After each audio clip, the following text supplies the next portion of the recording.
Well, welcome to the program. I'm Millicent Walker in Lagos. We begin in the West Bank town of Jenin, where Israel has been holding a large-scale military operation against what it says are Palestinian militants.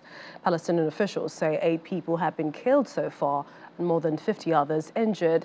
Israel says the strikes are not targeted at civilians, but at terrorist infrastructure in the Jenin area.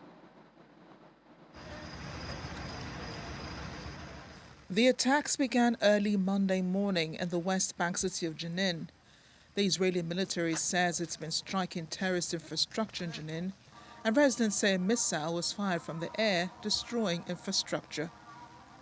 The attack set off a gun battle that continued into the morning, killing at least 3 people by that time. With sounds of heavy gunfire and explosives heard across the city hours after the strike and drones clearly audible overhead, the Jenin Brigades, a unit made up of a different militant group based in the city's large refugee camp, said it was engaging the Israeli forces. The Israeli military said its forces struck a building which served as a command center for fighters from the Jenin Brigades in what it described as an extensive counter-terrorism effort in the West Bank. At least 6 drones could be seen circling over the city, but the military declined to specify whether Monday's operations also included a drone strike which had not been seen in the West Bank for more than 15 years, until a strike last month killed 3 militant gunmen near Jenin. Later on Monday morning, an Israeli military bulldozer destroyed a road inside the Jenin refugee camp. By now, the death toll has risen to 8, with more than 50 other people injured on the Palestinian side. Head of the Palestinian mission to the UK, Hussam Zomlot, says Israel's military has been using the pretext of military operations to attack Palestinians for decades. Other Palestinian politicians have called the action a war crime and called for international intervention. But there's been increasing pressure within the Israeli government from far-right cabinet ministers to carry out a wider operation against militants in the Jenin area. In the meantime, dozens of people have protested in Gaza in solidarity with the people of Jenin. The camp has been at the heart of an escalating spiral of violence across the West Bank that has triggered mounting alarm from Washington to the Arab world, without so far opening the way to resumption of political negotiations that have been stalled for almost a decade. For more than a year, army raids like Jenin have become routine, while there have been a series of deadly attacks by Palestinians against Israelis and rampages by Jewish settler mobs against Palestinian villages. For more on that situation, VOA's Linda Gradstein joins us from Jerusalem. Linda, it's great to see you. Is Israel committing a crime here with the attacks on Jenin, which have happened several times in the past? Well, Israel says that it is a question of self-defense. And so far, at least, the American government seems to be on Israel's side, saying that Israel has the right to defend itself. I mean, Jenin, which is supposed to be under the control of the Palestinian Authority, really is a center for Hamas and Islamic Jihad. Israel says that many of the attacks on Israelis over the past few months have come from Jenin. Israel did send text messages to all of the civilians in the refugee camp telling them to stay at home, and also text messages to the gunmen saying that they should put down their guns and turn themselves in. That, of course, is not happening. But at least so far, it seems that the people being killed are not civilians, but combatants. So at least from Israel's perspective, it is certainly not committing a crime. It's defending itself. And it's slightly a bit confusing because one wonders, this has been said to be a refugee camp. So how did we get here? Who owns the land on which the camp exists? Well, the camp is run by the UN, by UNRWA, the United Nations Relief and Works Authority, just like all of the refugee camps. in the West Bank and in Gaza. So they're the ones that are responsible for, schools and garbage collection and things like that. But it is in the area of the West Bank that's called Area A. Area A is the Palestinian towns and cities that is supposed to be under the control of the Palestinian Authority. But the Palestinian Authority, which opposes Hamas and Islamic Jihad, has not been able to establish control there. And Israel has pretty convincing intelligence and proof that a lot of the attacks are coming out of gunmen from the Jenin refugee camp. And obviously, this kind of operation is something that the hardliners in the government have been advocating for quite a while. The Palestinians said that 8 people have been killed so far. Are the attacks still ongoing? And what more has been the Palestinians' response? So, yes, 8 people have been killed and dozens have been wounded.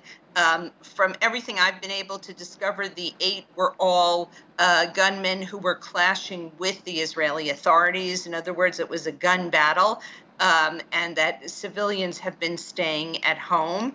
The Palestinians obviously, are calling it a war crime, have called on Israel to stop these attacks. And I think it's just going to be a question of, how long it goes on. At least for now, it seems that the targets are not civilians and that Israel's actually being pretty careful not to hit civilians. The problem is these refugee camps are extremely crowded, and it becomes almost impossible to completely avoid what Israel calls collateral damage. Palestine's diplomat, I believe Hussam Zomlot, says this is an invasion. The Arab world is getting upset about this, and there has been no response from the rest of the international community. We know that a number of them support Israel, but do they support these attacks? Well, I think as long as it remains fairly limited. In other words, Israel right now is carrying out an operation in this specific refugee camp. It is not taking over large areas of the West Bank. It is not kicking anybody out of their houses. It's a military operation against what they say are terrorism targets. Just a little while ago, they say they found a workshop where bombs and missiles were being were being made. So at least so far, you haven't heard anything from the international community. And I think that as long as it remains limited and as long as civilians are not being killed, I don't think we'll hear a lot about it from the community. For the Israeli army, they say they have no intention of occupying the Jenin refugee camp, but have they announced a sort of timeline for the actions? No, Israeli defense, the defense minister Yoav Gallant said that the operation will continue as long as necessary. I spoke to a former head of the national security who said that he estimates it will take perhaps another day or 2 at the most, but that Israel doesn't want to get stuck in the West Bank, and Israel doesn't want to take over a place like the Jenin refugee camp and be responsible for things like schooling and education and all of these things. So everybody's estimate is that what we're talking about is maybe another 24 hours, something like that. And finally, do we see some sort of political negotiation with all of this that's happening now? And this is, when we look at Washington and its relations with the Arab world. Well, I think that, the United States would like to see negotiations between Israel and the Palestinians, but that just seems so far away right now. There doesn't seem to be anything, in the offing. Israel and the Palestinians haven't had any serious negotiations. And in fact, what some people here say is that one of the reasons that there's been so much violence is because there is no political horizon, that young Palestinians don't see any way that they're going to eventually get a Palestinian state. VOA's Linda Gradstein from Jerusalem. Many thanks. We continue to monitor the developments. My pleasure. Thanks again. Well, reactions are following Israel's action in the Jenin camp. They've come from the Iranian Foreign Ministry spokesperson, Nasser Kanani, who has condemned Monday's drone strike. Speaking to reporters in the Iranian capital, Tehran, earlier today, Kanani said the attack on Palestinians in Jenin was a clear demonstration that Israel was not interested in peace, saying the continuous crimes of the Zionist regime have once again shown that peace, reconciliation and normalization are neither effective nor deter Israel's war machine, and this regime is either trustworthy nor peace-seeking. Adding, Israel's attack on Jenin is a clear example of state terrorism. The people of Palestine have not committed any crime other than defending their own known legal and natural rights. He promised that the Palestinian nation will once again impose defeat on Israel. Away from that operation, the protests that erupted in France following the shooting to death of a teenage boy during a traffic stop is set to be calming. President Emmanuel Macron has asked Interior Minister Gérald Darmanin to keep a massive police presence on the streets. Earlier today, mayors called for rallies to be held outside town halls to protest the violence and shooting. The mayor of Reims, a city just over 2 hours from Paris, told a crowd of several hundred people that the rioters had looted the businesses that they visit every day. On Sunday, the teenager's grandmother called for an end to the riots as rioters were using the 17-year-old's death as an excuse to cause havoc, and the family wanted calm. Known simply as Nadia, the grandmother of the teenager killed by French police in Nanterre last week, says she wants the nationwide rioting to end following the fifth night of protests.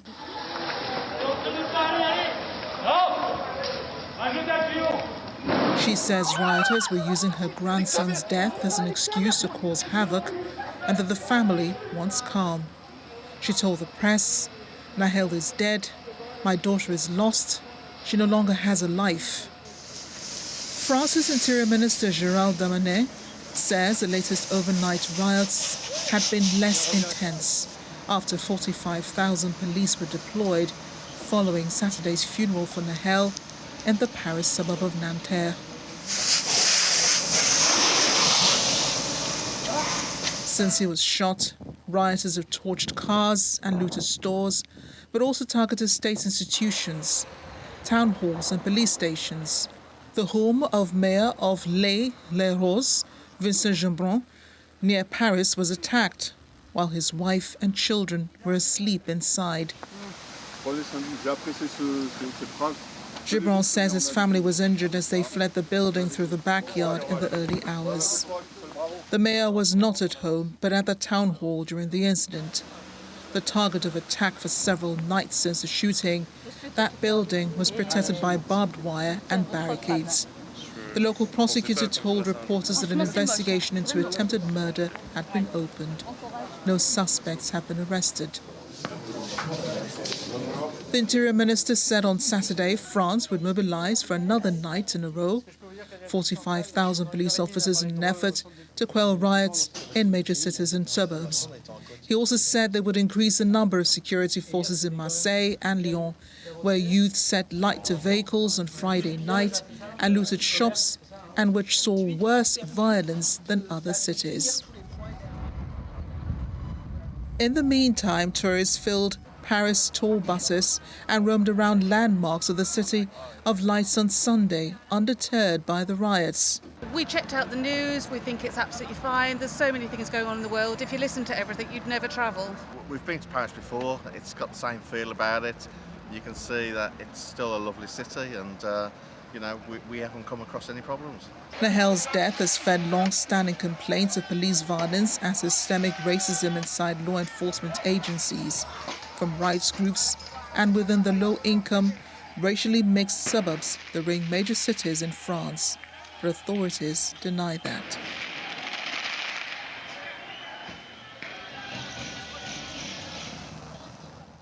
Staying with the story, things appear much calmer in the city of Paris. During the days-long demonstrations, many public facilities and stores were damaged and instances of violence against government officers took place. Police and gendarmerie, a military force with law enforcement duties, were deployed along the Champs-Élysées Avenue to prevent possible violent clashes on Sunday evening. The French government has made requests to multiple social media platforms to limit the spread of videos about the chaos to prevent rioters from organizing violent activities online. And many stores have taken protective measures and on-shelved valuable products in a bid to prevent protesters from vandalizing their shops, which has become a common problem during the protests. In the meantime, China has advised its citizens in France to be cautious after a bus carrying Chinese tourists in Marseille had its windows smashed with several people injured in the incident during the mass riots. The bus was damaged during violence which hit French cities in recent days following the Hill shooting at the traffic stop last week. Foreign Ministry Wang Wenbin at a regular briefing in Beijing said the tourists, several of whom sustained minor injuries, were assisted by the Chinese Consulate General in the city and received emergency treatment. Wang says the tourists ended their trip ahead of schedule and have since left France. And France's Justice Minister Eric Dupond-Moretti has called for tough response to the rioters whose actions have rocked cities across the country.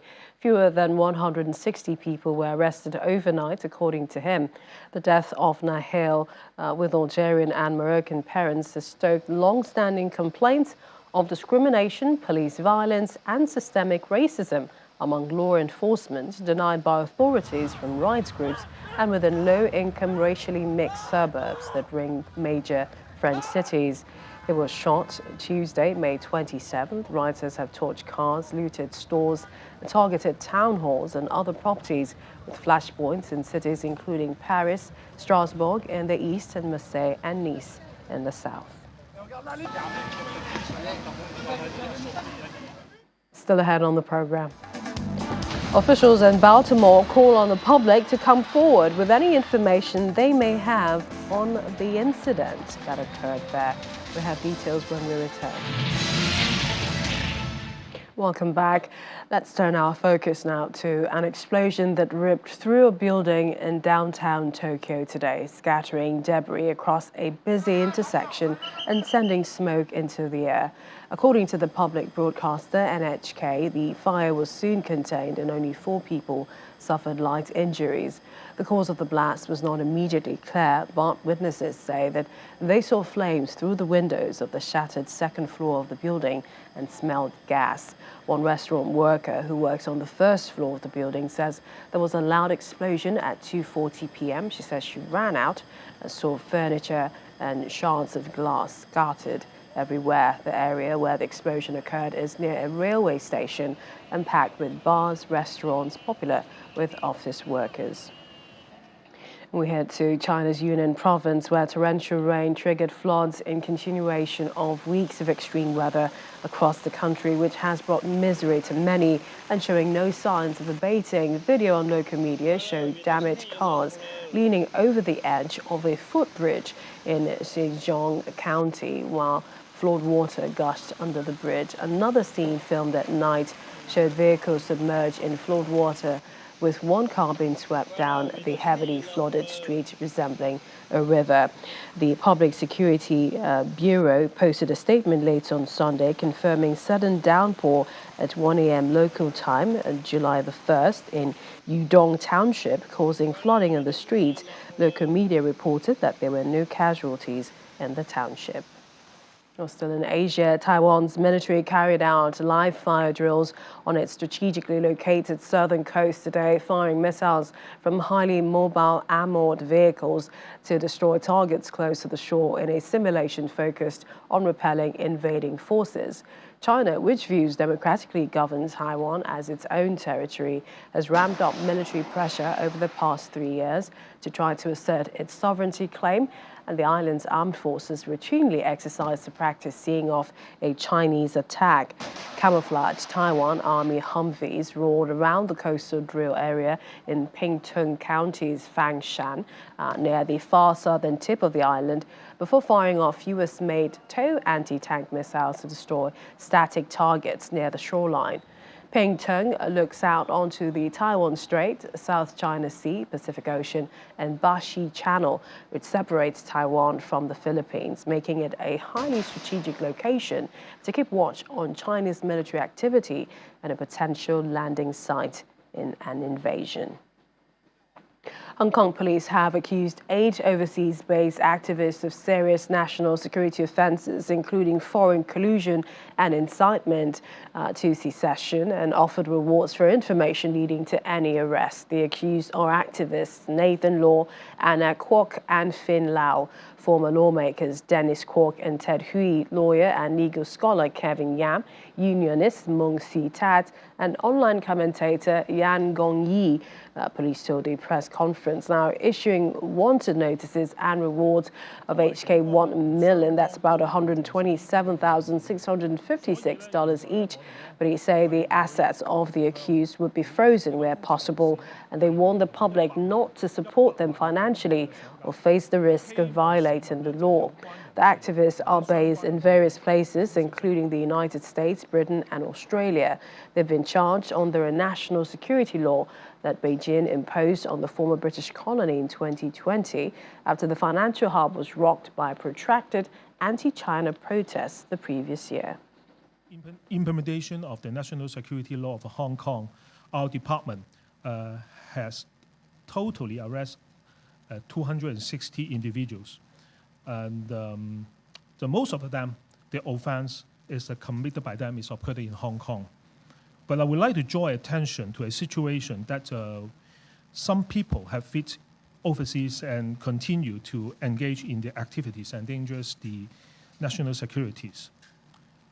I would like to point out one point, that is the national security law of Hong Kong has an extraterritorial effect.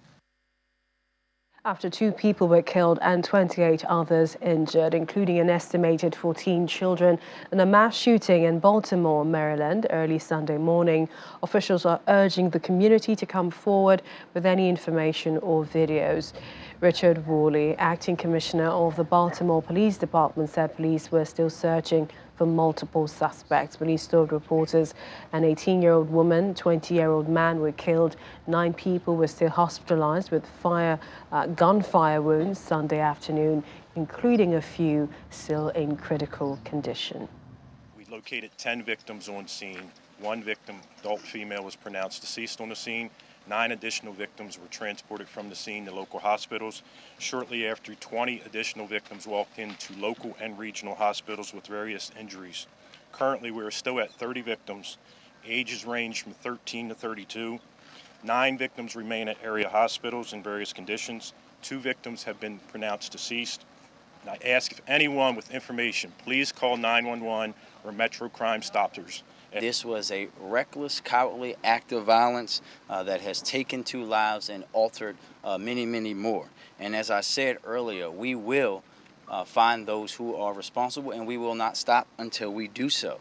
Again, this tragic incident is another glaring, unfortunate example of the deep issues of violence in Baltimore and Maryland and this country, and particularly gun violence and the access to illegal guns. We will continue to hold those individuals who carry those weapons, who use those weapons in acts of violence like this one that we saw today, accountable, but we need accountability at every level. From those who are selling and trafficking those weapons into Baltimore from places outside of our state, to companies who manufacture guns in a way that skirt gun laws in our country. And we also need community responsibility as well. We are asking again that anyone that knows anything about this mass shooting, and that's what I wanted to call it, it's a mass shooting. We want this shooting to be treated just as it happened in rural America. We want everyone to come forward and say, treat this if it was your daughter, your son, your brother, your cousin that was out here shot at this event. When a few decide to go and literally create a mass shooting, is completely unacceptable. And I ask folks in our community to step up, whether there's your son's friends, your neighbors, folks that you know online, information that you think you might have. Please ensure that you do the right thing, particularly for the victims who have lost their lives and their families who will ever be impacted by this particular day. Let's bring in our Washington DC correspondent, Maria Byrd. Hi, Maria. Talk to us. I mean, recapping what happened yesterday. The shooting was during a block party at the Brooklyn Homes. What transpired that resulted to the tragedy? This is, as we've discussed, unfortunately, time and time again, another act of senseless violence in the community. And now it has impacted about 30 people. As you said, it was a block party. We're in the midst of the 4th of July holiday season here. So many activities began as early as last Friday to celebrate the 4th of July tomorrow. So this was an event. We're in the summer season as well, which you end up with lots of outdoor parties and events. And so this was one that I think was intended to be a fun evening for many. And obviously there were many individuals there hoping to have a good time. And then did end in a act of what many are considering not yet if they know if it's targeted or whether or not it was an untargeted event and someone just went off and began to shoot. So as you heard, there were several tragedies and deaths in this occurrence, and there were 28 or so individuals that were actually harmed but not killed by the bullets. So I think this is a sense of additional investigation that will be done. This is going to definitely bring home, and the White House will continue to push with Congress to put forth further gun laws and restrictions, especially as we continue to see a rise in the number of mass shootings in the United States. And how much effort is going into intensifying the search for those responsible? Because the suspects, they're still at large, and we understand there might be multiple. They're anticipating there are about 2 suspects, in this case, 2 shooters potentially. Now, whether or not there were other individuals with the shooters, I think that is still yet to be investigated. But there is a mass hunt across the country, obviously, for these individuals. Maryland is obviously on high alert to look for these individuals to see if they're able to locate them, maybe outside of the city of Baltimore. But it is very likely that probably we won't hear much until after the 4th of July holiday time, because it is a very busy time for police officers as they're trying to patrol and watch neighborhoods and try to deter or not allow these type of occurrences to happen. So we probably will not hear much until around July the 5th. Hopefully they will be able to find the suspects and be able to apprehend them and then get more information as to what was the reason for this mass shooting and make sure there aren't others being planned in the next days or so to come. And indeed, talking about that, more information, the officials are asking help from the community, saying there are any videos or, any way they can try to understand what happened on that day. What about the relatives of the victims? Have they said anything regarding the shooting? The relatives of the victims are waiting for more information. Obviously, they're potentially in the midst of planning unfortunate funeral services for their loved ones that are deceased, but they are waiting to find out from the police exactly what is the reason for this, how did this happen, and trying to recount exactly what was the situation there at the time when the shooting broke out. We heard a number of people that talk about the tragedy and a reminder again of the gun violence, and who also spoke about, illegal guns being accessed and which could be responsible for this. Would you agree? I mean, this is if you look at the neighborhood where the shooting took place, and if there were perhaps, any pointers as this kind of violence happened there before. Yes, well, Baltimore City, in the United States, for those we've talked about before, you have rural shootings that happen, but unfortunately, urban environments are oftentimes plagued with violence, maybe not mass shootings, but there are occurrences of violence on a very regular, unfortunate basis. And so, as you heard the mayor state, that the trafficking of illegal guns, which oftentimes will happen in urban communities, where there could be some selling of illegal firearms. And that's why it's going to be so important to find the shooters, to see if they were underage, if they were licensed to carry, if they purchased the gun illegally, if there was a gun store that sold the gun to someone that did not have a proper license. Those are all the kinds of questions that I think are still waiting to be answered, which will then begin to provide more context to exactly what happened on that day. And Maria, perhaps that's also another argument, access to illegal guns or access to guns generally. This is a case where it could be access to illegal guns. It could be a case of access to guns, period. I think that this is more so the mayor is focusing in on the trafficking of illegal guns. We know that in some environments, there is a large majority of the guns that are purchased or that are on the streets are illegally procured. And so that, I think, is one area that has to be addressed. And then you have the area, as we've seen before, of people that had, a gun license, but still had either a mental condition or for whatever reason felt that it was appropriate for them to go off and do mass shootings, which we know in the U.S. has caused the grief of so many. So I think there are two different issues here, but both have to be tackled. And I think that's where the government has to come in and figure out ways to address both issues. Indeed. Independence Day weekend. How has the shooting impacted on that? I know you mentioned it just briefly, but then especially celebrations in that part of Baltimore. Well, the unfortunate thing is that it will probably have a heightened number of police. And so individuals could be having to, if they're trying to do the right thing, police officers could be questioning them more just to make sure the safety and security. So that's what we're definitely going to see, a greater presence of police on the grounds in those communities where the shooting took place.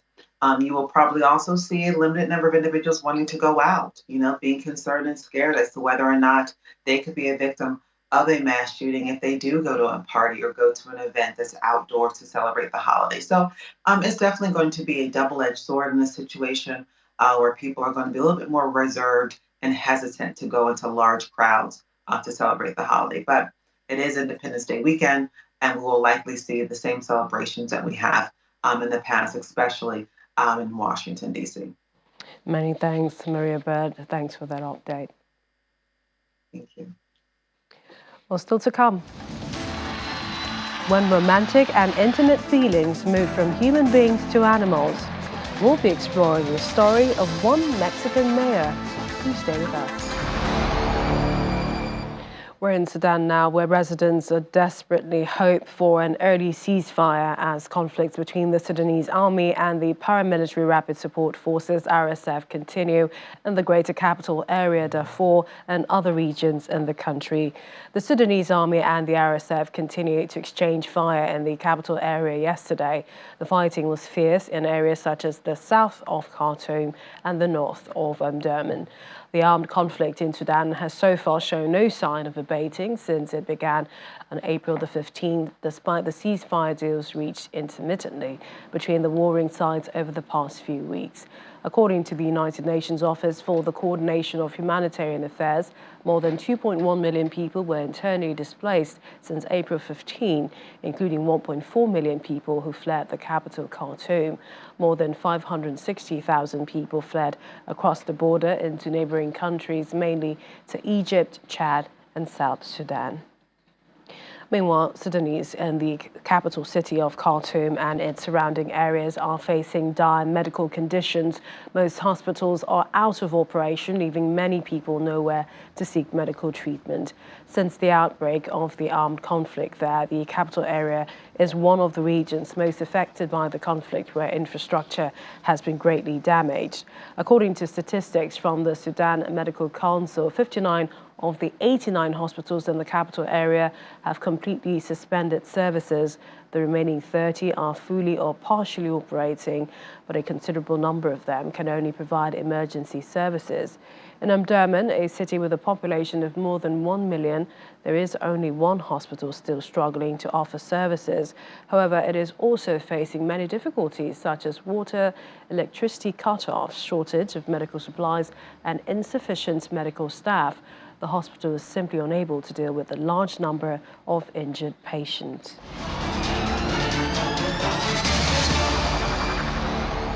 Away from Sudan, Nigeria and China will continue to collaborate on several fronts in order to improve and strengthen its bilateral relationship.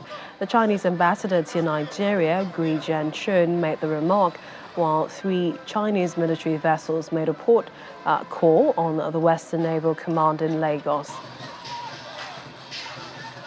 I do believe this visit really demonstrates the harmony symphony between Niger and China. I think that this military visit is for peace. The peace that with Niger, China, we can work together not only for the 2 countries, not only for the regions, but I think we can make contribution to the international community. And this visit, I do believe that can establish, deepen the cooperation between the Navy sectors, especially military sectors. I know that it is time for China, PLA, and the Niger Defense Force and the military sector to work together to build our strengths, to counter the challenge, overcome the obstacles. And I am confident that this trip will do more things to facilitate, promote the relation between the 2 great countries. Meanwhile, the flag officer commanding the Western Naval Command, Rear Admiral Joseph Akpan, while receiving the Chinese naval delegate, explained the essence of the visit and collaboration, which he says includes executing the 3 fundamental roles of military, diplomatic, and also policing. So Navy is a tool that can be used for this diplomatic role. And that's what you are seeing today by the visit of the ship to Nigeria. They're exercising their diplomatic prowess. And when you visit with such a big ship like this, it tells you something about that country and internationally. So that's what we've witnessed today. China is not the only nation that have visited us with ships like this. Nigeria keeps having visits from European countries and other countries the world over. I guess it is because of the fact that they have found Nigeria to be a strategic partner. And all this is in helping us to fight crimes, especially in the Gulf of Guinea. So we always welcome such visit as this. The 3rd China-Africa Economic and Trade Expo in central China's Henan province concluded yesterday with $10.3 billion worth of projects signed. The expo, which held in Changsha City, themed Common Development for a Shared Future, aimed to boost business links between the 2 sides while welcoming more made-in-Africa products into the Chinese market. The China-Africa Economic and Trade Expo attracted over 100,000 visitors, including 1,700 foreign visitors and 900 on-site buyers and professional visitors. According to the statistics from the Expo's organizing committee, the 4-day event saw a record high in the Expo's 5-year history. A total of 120 projects with a value of $10.3 billion was signed at the event. Additionally, 11 African countries announced 74 cooperative projects, the largest number in the Expo's history. The economic and trade cooperation between China and Africa has been expanding from traditional trade and engineering construction to digital, green and financial fields. In particular, the import of agricultural products from Africa shows great cooperation potential. Visitors from Africa said that the Chinese market has much to offer their businesses and populations. Meanwhile, several business leaders from across the African continent discussed the factors driving economic and trade growth between China and Africa. Andrew Gatara, founder and managing director of tourism company G-Step Group, asserted that the gathering is a chance to advance cooperation on both sides. The feeling is that this is a very huge market, and having this expo between Africa and China being held in this city, it brings so many advantages, not only to the local people of Changsha here, but also the people of Africa. This is a very big platform. The feeling is positive. This is a big chance for cooperation on both sides.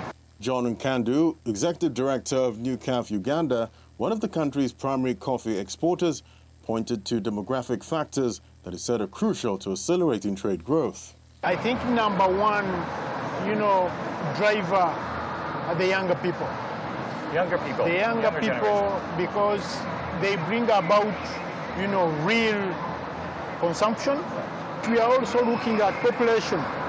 The population of Africa is growing. Yeah. Okay. In the same way, of course, historically, China has been ahead of the game in terms of population growth, and that in itself means increased consumption, and therefore meaning increased trade. China is Africa's largest trading partner, and official data show that bilateral trade between China and Africa totaled $282 billion in 2022. In the first 4 months of this year, China's new direct investment in Africa totaled $1.38 billion, up 24% year-on-year.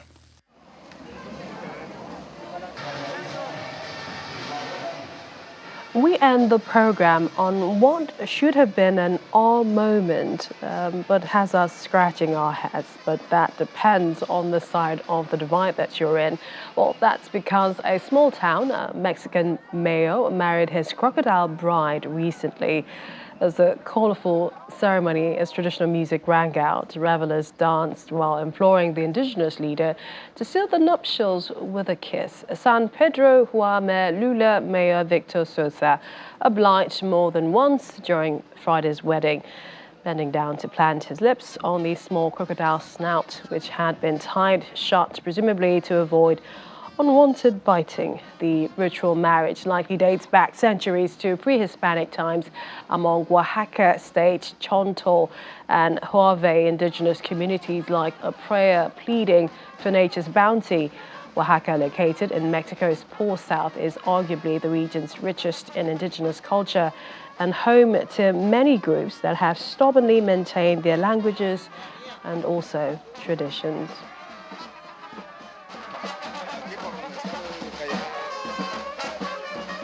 And that's The World Today. Thanks for watching. I'm Millicent Walker.